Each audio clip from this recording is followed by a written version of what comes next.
Dumanlar kırda uyuklarken ansızdan şaf peydalandı.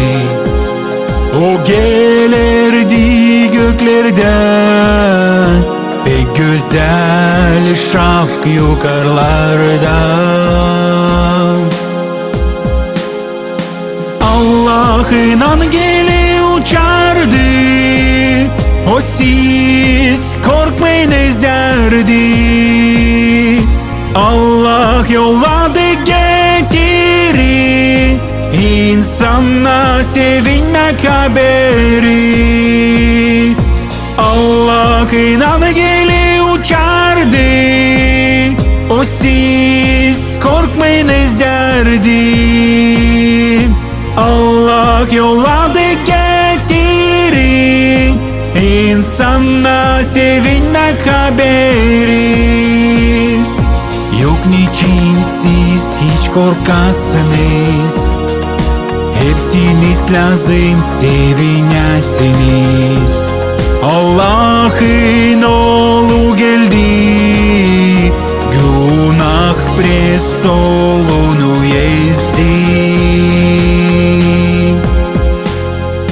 Allah'ın angeli uçardı, o siz korkmayınız derdi. Allah yolladı getirin, insanla sevinmek haberi. Allah'ın angeli uçardı, o siz korkmayınız derdi. Allah yolladı getirin, insanla sevinmek haberi.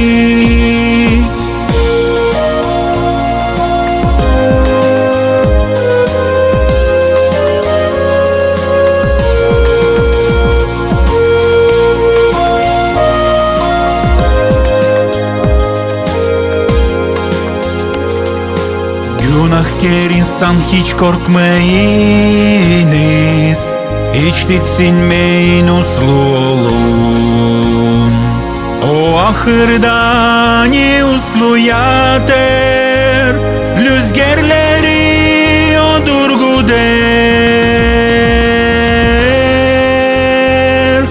Allah'ın angeli uçardı, o siz korkmayınız derdi. Allah yolladı getirin, insanla sevinmek haberi.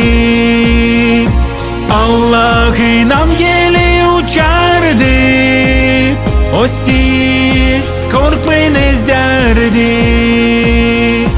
Allah yolladı getirin, insanla sevinmek haberi.